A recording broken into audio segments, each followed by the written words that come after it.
بسم اللہ الرحمن الرحیم۔ ڈسکور اوریجنل کے معزز ناظرین، السلام علیکم۔ اب کس نمبر 734 ملاحظہ فرمائیں۔ اس کے بعد قانونی کارروائی ہوتی رہے گی۔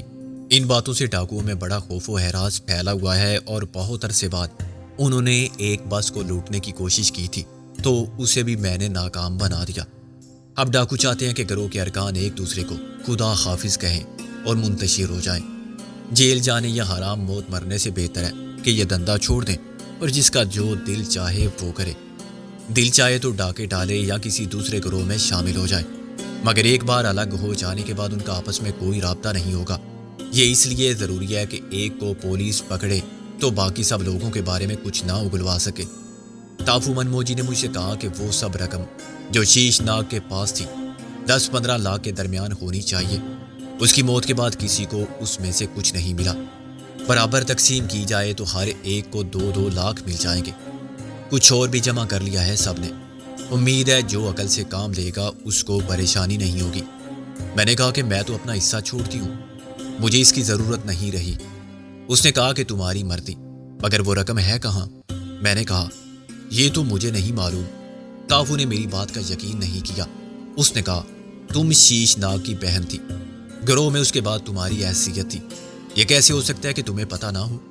اس مسئلے پر تافو سے میری متعدد بار گفتگو ہوئی۔ میں نے اسے سمجھایا کہ رقم کسی بینک میں ہوگی تو اسے حاصل کرنا بہت مشکل ہوگا۔ بینک والے قانونی وارثوں کے علاوہ کسی کو حقدار تسلیم نہیں کرتے اور اس کے لیے وراثت کا سرٹیفکیٹ عدالت دیتی ہے۔ تافو نے کہا کہ ہر صورت میں یہ تمہاری ذمہ داری ہے، تم شیش ناگ کی حقیقی بہن ہو، اس کی واحد وارث ہو۔ عدالت میں جانا چاہو تو جاؤ، خود کو حقدار ثابت کرو اور پھر ہمارا حق ہمیں ادا کرو۔ میں نے کہا کہ تم پاگل ہو گئے ہو کیا؟ عدالت میں ثبوت گواہ پیش کرنے پڑتے ہیں۔ میں کس بنیاد پر اس رقم کا دعویٰ کر دوں کہ میرے بھائی ڈاکو بھائی کی جمع پونجی میرے حوالے کی جائے؟ میں تو خود گرفتار کر لی جاؤں گی۔ تافو نے کہا کہ شیش ناگ بے وقوف نہیں تھا کہ رقم بینک میں رکھتا۔ اسے معلوم ہوگا کہ کسی دن اچانک کوئی گولی اس کے نام کی آ گئی تو بینک کا سارا کھاتا دھرا رہ جائے گا، کوئی اور چیک نہیں کاٹ سکے گا اور نہ رقم حاصل کر سکے گا۔ اس نے وہ نقد رقم کہیں محفوظ مقام پر جمع کی تھی۔ اس مدفون خزانے کے بارے میں وہ خود جانتا تھا، لیکن اس نے تمہیں بھی ضرور بتایا ہوگا تاکہ اچانک اسے کچھ ہو جائے تو دوسروں کی امانت کو کچھ نہ ہو۔ میں نے ہر طرح سے اس کو یقین دلایا مگر وہ نہیں مانتا، اور میں بتا چکی ہوں کہ وہ بڑا شفاق آدمی ہے۔ اب وہ مجھے کھلی دھمکی دے رہا ہے کہ ایسے کام نہیں چلے گا۔ گل بانو، تم تو بن گئی ہو شریف زادی، مگر ہمیں بھی تو جینے کا حق ہے۔ ہم بھی شریفانہ زندگی گزارنے پر مجبور ہو گئے ہیں، تو تم چاہتی ہو کہ ہمارا حق بھی نہ ملے اور ہم پولیس مقابلوں میں مارے جائیں؟ اب صورتحال یہ ہے کہ میں اور محسن یہاں قید ہیں۔ تافو من موجی نے مجھے 1 ہفتے کی مہلت دی تھی، اس کے بعد کیا ہوگا اس کا اندازہ تم خود کر سکتے ہو۔ اس نے مجھے بتا دیا تھا۔ میں گل بانو کی بات سمجھ چکا تھا اور اس کی مجبوری کا عذر اب میرے لیے باعث تشویش ہو رہا تھا۔ اگر یہ بات تھی تو تم نے ہمیں پیغام کیوں نہیں بھیجا؟ ہم کسی طرح بھی 14-15 لاکھ کی رقم فراہم کر دیتے۔ مجھے اس کا موقع نہیں ملا۔ تم منظر کو فون کر سکتی تھی، میں نے کہا، خود اس سے مل کے اسے ساری بات بتا سکتی تھی۔ میں نے تافو سے کہا تھا کہ مجھے وکیل سے بات کرنے دو۔ اگر رقم کسی بینک میں ہے تو کس بینک میں ہے اور کیسے حاصل کی جا سکتی ہے؟ یہ مسئلہ کسی وکیل کی مدد کے بغیر حل نہیں ہوگا۔ لیکن وکیل کے نام سے تافو ڈرتا ہے۔ اسے ویسے بھی یقین ہے کہ رقم بینک میں نہیں ہو سکتی، وہ پیسہ کہیں موجود ہے اور اس جگہ کی نشاندہی میں ہی کر سکتی ہوں۔ بہت چالاکی سے کام لیتے ہوئے میں نے تافو سے کہا کہ تم پیسہ چاہتے ہو تو پیسہ مل جائے گا، خواہ کہیں سے بھی ملے۔ میرے شوہر کے بڑے بھائی صنعت کار ہیں، لیکن بھائیوں کے تعلقات کشیدہ ہیں۔ یہ ہو سکتا ہے کہ وہ محسن کے کسی دوست کو بلوا دیں جو یہ رقم فراہم کر دے۔ میں نے اور محسن نے یہ مل کے اسکیم بنائی اور چودھری دلاور کے ذریعے استاد پیڈرو کا پتہ معلوم کیا۔ پھر ایک دن استاد پیڈرو کو اغوا کر لیا گیا۔ میرا پروگرام تھا کہ چودھری دلاور سے استاد پیڈرو کی رہائی کا معاوضہ 15 لاکھ طلب کیا جائے، مگر استاد پیڈرو نے کچھ اور ہی کہانی سنائی۔ اس نے بتایا کہ اس کے اور چودھری دلاور کے درمیان شدید قسم کے اختلافات ہیں اور وہ 1 پیسہ نہیں دے گا۔ ممکن ہے 1 لاکھ دے اور کہے کہ پیڈرو کو مار کے کہیں دفن کر دو تو میری طرف سے انعام۔ استاد پیڈرو ہی نے تمہارے بارے میں اطلاع فراہم کی کہ تم آج کل کہاں ہو۔ اور محسن کے ساتھ یہ ڈاکو اکبر خان کے گھر کا محاصرہ کر چکے تھے جب وہاں کیکر شاہ کے مرید حملہ آور ہوئے۔ باقی تم جانتے ہی ہو۔ وہ محسن ہی تھا نا؟ گل مسکرائی۔ ہاں، اس نے مجھے بتایا کہ تمہاری اس سے کیا بات ہوئی تھی۔ غالب اور نازو کیسے فرار ہو گئے؟ انہیں محسن نے موقع فراہم کیا تھا۔ اس نے کہا کہ یہ کس کچرے کو اٹھا لائے ہو، ان کو دفع کرو۔ ڈاکوؤں نے انہیں راستے ہی میں اتار دیا۔ وہ لاہور پہنچ چکے ہوں گے۔ کیا محسن نے انہیں کچھ بتایا تھا؟ محسن نے ایک رکا انہیں تھما دیا تھا۔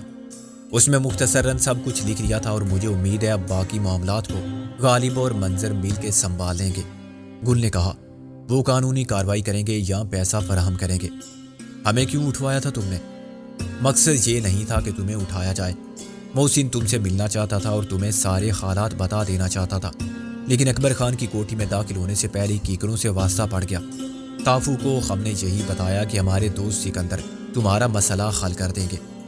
مسئلہ حل کرنے کے لیے غالب اور نازو بھی ساتھ ہوتے تو اچھا تھا، میں نے کہا۔ خیر، ایک سے دو بھلے، ہم چاروں مل کے نمٹ لیں گے من موجی سے بھی۔ وہ بہت خطرناک آدمی ہے۔ تو ہم کیا کم خطرناک ہیں؟ میں نے کہا۔ ہر آدمی کی فطرت کے دو پہلو ہوتے ہیں، وہ من موجی بھی ہوتا ہے اور مہا حرامی بھی۔ تافو، من موجی کی اچھائی تم نے دیکھ لی، اب دوسرا پہلو سامنے آیا ہے تو ہم بھی سامنے آئے ہیں۔ ایک دھماکے سے دروازہ کھلا اور دروازے پر لات مارنے والا اندر آ گیا۔ اچھا ہوا جو تم سامنے آ گئے، میں نے سب سن لیا ہے ناگ منی۔ مجھے تو پہلے ہی شک تھا کہ تم نے نام بدلا ہے تو تمہاری فطرت بھی بدل گئی ہوگی۔ اس خونخوار شخص کے ہاتھ میں وہی مشین گن تھی جو میں اکبر خان کی کوٹھی کی چھت پر لیے بیٹھا تھا۔ اس کے عقب میں استاد پیڈرو کا مغرور چہرہ تھا اور اس چہرے پر وہی پرانی پرخباثت مسکراہٹ تھی۔ تافو من موجی 40 سال کا یا اس سے بھی زیادہ عمر کا ہوگا، مگر سختی کے حالات نے اس کی صورت کے نقوش سے نرمی چھین لی تھی اور اس کے جسم کو پتھر کی طرح سخت کر دیا تھا۔ شاید اس من موجی کو بھی پتھر کی طرح کر دیا تھا جو مائیے کے بولوں میں رچے بسے ہوئے معصوم محبت کے گداز سے بھرپور گیت گاتا تھا تو خود اپنی آواز کے سوز میں ڈوب جاتا تھا اور جذبات کی لے پر رقص کرتے ہوئے اس کی روح کا تمام کرب آنکھوں سے اشک بن کر بہہ نکلتا تھا۔ یہ کرب کیا تھا؟ اس کی حقیقت کو کبھی کوئی نہ جان سکا۔ ڈاکوؤں کے گروہ کی قیادت سنبھالنے کے بعد اس نے کوشش کی تھی کہ تافو کے اندر کے خوابیدہ من موجی کو قتل کر دے، لیکن من موجی بڑا سخت جان ثابت ہوا تھا۔ وہ زندہ رہا تھا اور لا علمی میں محسن نے اسے پکارا تھا تو وہ اپنے مدفن سے اٹھ کے باہر آ گیا تھا۔ مجھے یقین ہے اور یہ میرا ایمان ہے کہ دنیا کے بدترین مجرم کے وجود میں بھی ایک معصوم فرشتہ اور ایک محبت سے بھرپور دل رکھنے والا من موجی ہر حال میں زندہ رہتا ہے۔ وہ دب جاتا ہے، چھپ جاتا ہے یا مغلوب ہو جاتا ہے، مگر مرتا کبھی نہیں ہے۔ تافو ایک پیشہ ور ڈاکو تھا اور مشہور تھا کہ وہ شفاق اور بے رحم ہے۔ شاید خون آشامی اور درندگی اس کی فطرت کے بنیادی عوامل نہیں تھے، مگر بعد میں دنیا کے تجربات اور حوادث نے اس کی شخصیت کو یوں مسخ کر کے قابل نفرت بنا دیا تھا جیسے غلاظت کے چھینٹے کسی تصویر کے خر رنگ پر غالب آ کے حسن کو بدصورتی کے احساس میں بدل دیں۔ نہ کسی کو ضرورت تھی اور نہ یہ فرصت تھی کہ حالات کی گرد کے نیچے دب جانے والے زندگی کے اصل رنگوں کی خوبصورتی کو دیکھے، کیونکہ تافو اب صرف ایک ڈاکو تھا۔ میں اور گل اپنی باتوں میں اتنے محو تھے کہ ہمیں وقت گزرنے کا احساس ہی نہ رہا، نہ یہ خیال کہ کوئی چھپ کے ہماری باتیں سن رہا ہوگا۔ دروازہ بھی پوری طرح بند نہیں تھا۔ تافو نہ جانے کب سے باہر کان لگائے کھڑا تھا، مگر ہمیں معلوم نہ تھا۔ باہر اجالا دیکھ کر اندازہ ہوتا تھا کہ سورج طلوع ہوئے 1 گھنٹہ تو ہو گیا ہے۔ تافو سخت مشتعل نظر آتا تھا، اس کے چہرے کی لکیریں گہری ہو گئی تھی اور وہ اپنی لال آنکھوں سے مجھے پلک جھپکائے بغیر گور رہا تھا۔ اس کے برعکس پیڈرو خوش اور مطمئن نظر آتا تھا۔ اس نے جب مجھے غالب سے ملوایا تھا تو اس جنگ میں پہلی اخلاقی فتح حاصل کی تھی، پھر اپنی مظلوم اور حالات کی گردش سے پامال ہو جانے والی زندگی کی کہانی سنا کے اس نے مزید اخلاقی ہمدردی حاصل کر لی تھی، اور اسے اپنا بدترین دشمن سمجھنے کے باوجود میں مجبور ہو گیا تھا کہ اسے شک کا فائدہ دیتے ہوئے اسی طرح چھوڑ دیا جائے جیسے عدالت کسی قتل کے مجرم کو ضمانت پر رہا کرتی ہے۔ گل نے اسے ہمارا پتہ معلوم کرنے کے لیے اٹھوایا تھا اور اس نے ہمارے بارے میں صحیح اطلاع فراہم کر کے گل کی حمایت بھی حاصل کر لی تھی۔ اخلاقی طور پر ہمارے درینہ جذبہ عداوت کے خلاف جنگ میں یہ اس کی تیسری فتح تھی، اور اس حقیقت کو تسلیم کیے بنا چارہ نہ تھا کہ MRS کی منتشر ہو جانے والی قوت کو پھر سے یکجا کرنے والا وہی شکاری تھا جس کے خلاف MRS نے روز اول سے اعلان جہاد کر رکھا تھا۔ بالکل اسی طرح جیسے شر کی تمام قوتوں کے خلاف انبیاء و اولیاء سے آج تک نیکی کے تمام علم برداروں سے اپنی جنگ کو ایک پاک فریضہ سمجھتے ہوئے مسلسل جاری رکھا۔ یہ قدرت کی ایک اور ستم ظریفی تھی کہ جس شکاری کو ہم نے مادی وسائل میں برتری کے باوجود ہر محاذ پر شکست کی ذلت سے دوچار کیا تھا، وہی آج احسانات اور خیر سگالی کے جذبات سے ہمارے خلاف مسلسل اخلاقی فتوحات حاصل کر رہا تھا۔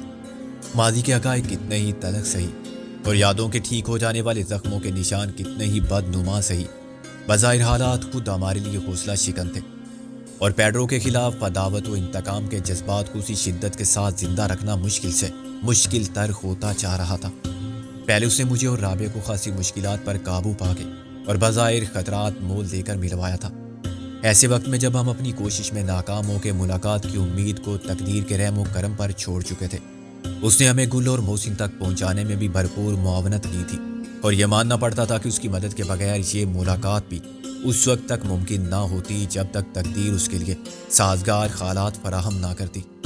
ایسی صورت میں یہ سوچنا بھی عجیب لگتا تھا کہ ہم سب مل کر اس شخص کے خلاف متحد ہو جائیں اور اس کو عبرت ناک سزائے موت دینا اس لیے مقصد حیات بنا لیں جس نے ہم سب بچھڑے ہوئے رفیقان حیات کو اپنی کوشش سے یکجا کیا تھا۔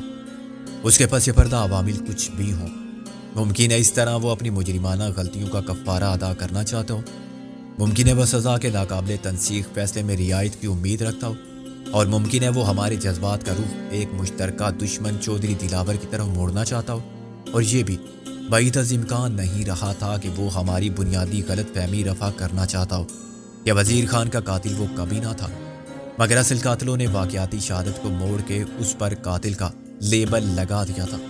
وجہ کچھ بھی ہو، قانون کی نظر میں وہ مجرم بھی رعایت کا مستحق ہو جاتا ہے جو اعتراف کرنے کے بعد قانون کی معاونت کرے اور سلے میں اس کی سزا معاف ہو جائے۔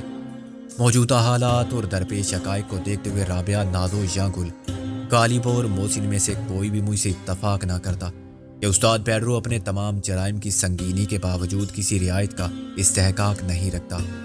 اس کا مقصد کچھ بھی ہو، کیا اس نے ہمیں اس لیے آپس میں ملوایا تھا کہ ہم ایک فائرنگ اسکواڈ بن کے اسے ہدف پر رکھ لیں؟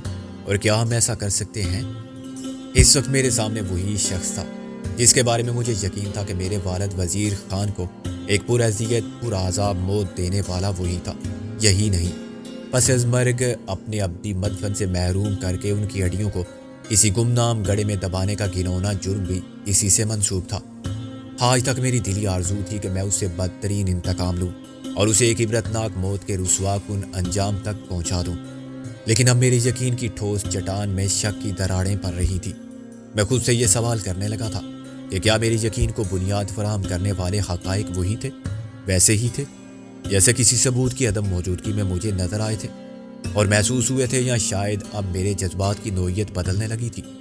میں یہ بھی سوچنے لگا تھا کہ انتقام لینے والا زیادہ بہادر ہوتا ہے یا عفو و درگزر سے کام لینے والا اور فیصلے کو عرصہ محشر کی عدالت انصاف پر چھوڑ دینے والا۔ پیڈرو کی مسکراہٹ سے بھی کچھ پتہ نہیں چلتا تھا کہ وہ ہماری بے بسی پر مسکرا رہا ہے یا اپنی کامیابی پر۔ گل نے اسے ایک مجرم کی حیثیت سے طلب کیا تھا، اور شاید اس کا خیال ہوگا کہ وہ پیڈرو سے تشدد کے ذریعے معلومات حاصل کرے گی، مگر خلاف توقع پیڈرو نے اسے بتایا کہ وہ اب دشمن نہیں، دوست ہے۔ اس نے سکندر، غالب، رابعہ، نازو کو ہزار خطرات مول لے کر ملوایا، اور وہ گل اور محسن کو بھی وہاں پہنچا سکتا ہے جہاں ان کے باقی 4 یار انہی کی طرح منتظر ہیں کہ دستے قدرت رہنما ہو تو بچھڑے ہوئے پھر مل جائیں۔ اچھا ہوا جو گل نے خود پیڈرو کو بلوا لیا، ورنہ سب ایک دوسرے کو ڈھونڈتے رہ جاتے۔ پھر اس نے گل اور محسن کو ملاقات کی راہ میں حائل سب دشواریوں سے آگاہ کیا ہوگا، اور ان کا اعتماد حاصل کرنے کے بعد حصول مقصد میں ہر قدم پر ان کی رہنمائی کی ہوگی۔ محسن اور گل اس کے کتنے ممنون ہوں گے۔ گل اچانک تافو کے آ جانے سے تھوڑی سی نروس ہو گئی تھی، پھر شاید اسے خیال آیا کہ یہاں اس کی حیثیت کیا ہے۔ وہ نہ مجرم تھی نہ قیدی، وہ اس قبیلے کے سردار کی بہن تھی، اور قبیلہ اس کے لیے آج بھی وہی جذبات رکھتا تھا جو پہلے۔ اس نے تافو کی بات میں چھپی ہوئی دھمکی کو نظر انداز کر دیا۔ یہ کوئی اچھی حرکت نہیں کی تم نے تافو، چھپ کے باتیں سننا، ہم اچھے لوگ نہیں ہیں ناگ منی۔ تافو نے اس کی بات کاٹ دی۔ ہم آج بھی برے ہیں کل کی طرح، بس تم اچھی بن گئی ہو ان اچھے لوگوں میں رہ کے۔ میں آگے بڑھا، مجھے یقین ہے کہ تم ہی تافو من موچی ہو۔ اس نے ایک قدم پیچھے ہٹا لیا۔ سب تو بتا دیا ہے تمہیں ناگ منی نے،